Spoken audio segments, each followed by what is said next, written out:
Iniciar la sesión de hoy, bien. Entonces, lo que nos faltaría ver, nosotros hemos visto ya elaboración de tablas de frecuencia para variables cualitativas, ¿no? Ya sean nominales, ordinales, y la sesión anterior habíamos visto lo que son variables cuantitativas discretas. Y nos falta ver esta parte importante del curso, que ya es el tratamiento de variables continuas, ¿no? Elaboración de tablas y también gráficos, ¿ya?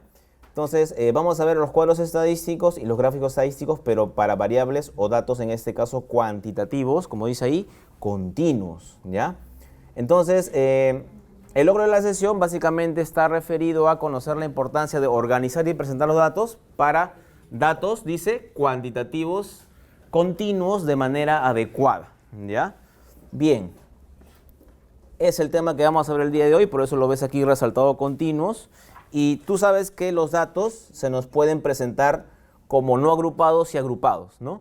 Los datos no agrupados es una colección o reunión de datos simplemente que podemos ir registrando uno a uno sin ningún criterio de orden u ordenamiento. Datos no agrupados.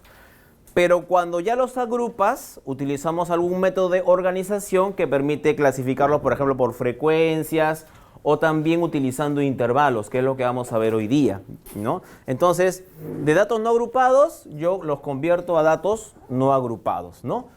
Por ejemplo, mira, se han registrado el tamaño en megabytes de 20 imágenes en JPG, sería la extensión del archivo, ¿no?, de imagen, para su procesamiento y posterior impresión en un estudio fotográfico. Entonces, mira, aquí tengo en este caso datos, ¿no? Correcto.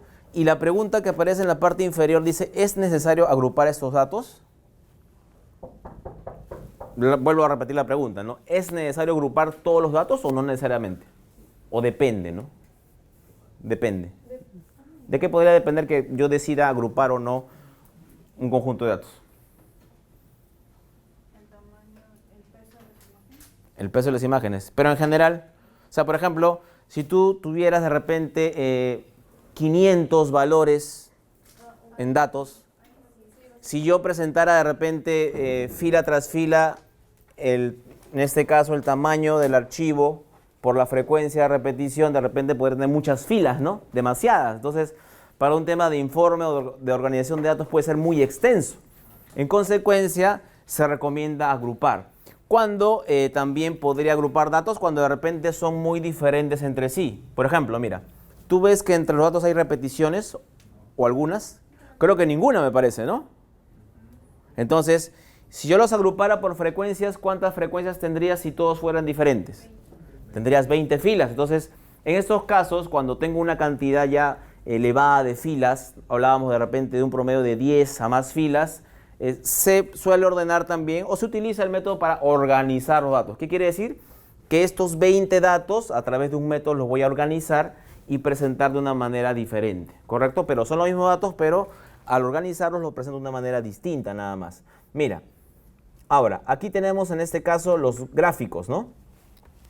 Estos gráficos son los que se adecúan a variables cuantitativas continuas. Tenemos el histograma, ¿no?, que es una representación gráfica de una variable en forma de barras, en este caso verticales, ¿no?, donde cada superficie es proporcional a la frecuencia, ¿no? ¿Te acuerdas? En los gráficos, cada altura de esta barra es la frecuencia absoluta. ¿Te acuerdas? La frecuencia absoluta es el número de veces que aparece el dato, ¿correcto? Esa es la altura de esta barra vertical. Tenemos también el polígono de frecuencias. Polígono le llaman porque se puede representar gráficamente una línea cerrada. ¿Lo ves acá? Esta línea que ves como que forma un triángulo con el eje horizontal, le llaman polígono de frecuencias, también se usa.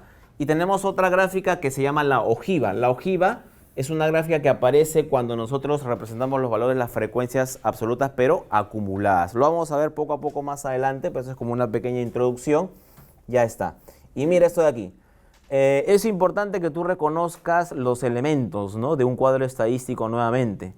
A ver, ¿cuál sería, según lo que ves aquí en la proyección, la variable de estudio? ¿Cómo se llama nuestra variable de estudio? Como repasando ya para el examen, a ver. Ya, su compañera cuando le pregunto la variable de estudio me dice cuantitativa continua. Es una respuesta. ¿Será la correcta? ¿Qué piensan ustedes? Estoy hablando de la variable de estudio. Lo que su compañera está mencionando es el tipo de variable de estudio, que sí está bien. O sea, la variable de estudio tiene el tipo cuantitativa continua. Eso sí es correcto, pero ese es el tipo de variable. ¿Pero cuál es la variable de estudio? Claro, la nota de la primera práctica. Exacto. Esa es la variable de estudio. Hay que saber diferenciar. Entonces, saber diferenciar, ¿qué implica? Que tú puedas identificar del gráfico estadístico el elemento correcto. Muy bien. Ahora, si yo preguntara, ¿qué significa el valor de 7? Para ti, ¿qué significaría? Número de alumnos que obtuvieron la nota. Número de Alumnos que obtuvieron. que obtuvieron la nota 7. No, de 14 7. Ya, entonces existen 7 ¿qué? 7 personas que sacaron 14 a 17. 7 personas que obtuvieron o sacaron, bueno, sacaron es la palabra, ¿no? Que usamos a veces para mencionar, ¿no? Pero de repente sería obtuvieron una nota, ¿no?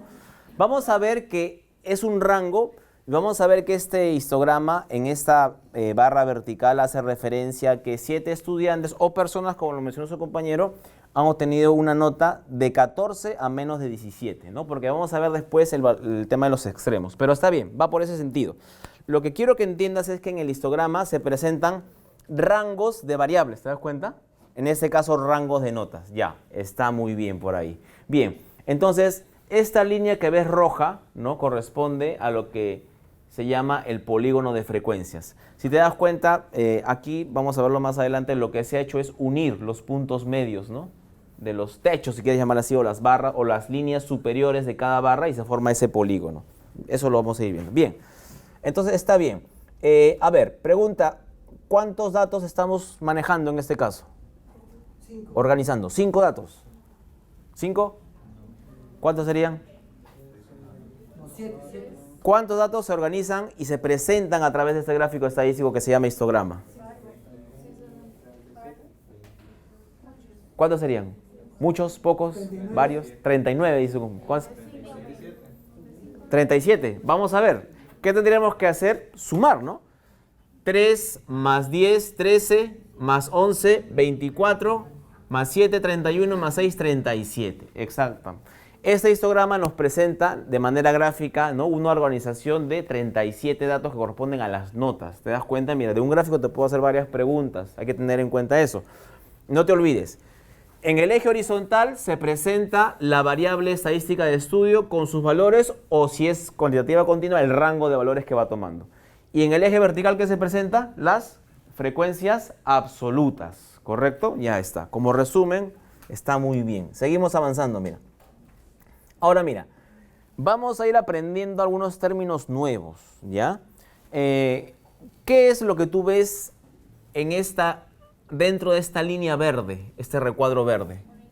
Un intervalo. ¿Recuerdan qué es un intervalo? Es un conjunto. Un conjunto de valores, ¿de acuerdo? Entonces, como un repaso, tú te acuerdas de la recta numérica, ¿correcto? Aquí está el 0, por ejemplo. Y aquí, por ejemplo, está el 1 y aquí está el 2. ¿Está bien? Un intervalo es una porción o rango de valores, por ejemplo, ¿no? Mira, si yo, por ejemplo, tengo este intervalo de 0 hasta aquí 1, y voy a poner abierto, ¿correcto? Y yo voy a representar este intervalo. Vamos a ponerlo aquí con rojo. Ya está. A ver, este intervalo que corresponde a la zona roja, si yo lo quiero representar de esta manera, ¿cómo lo representarías?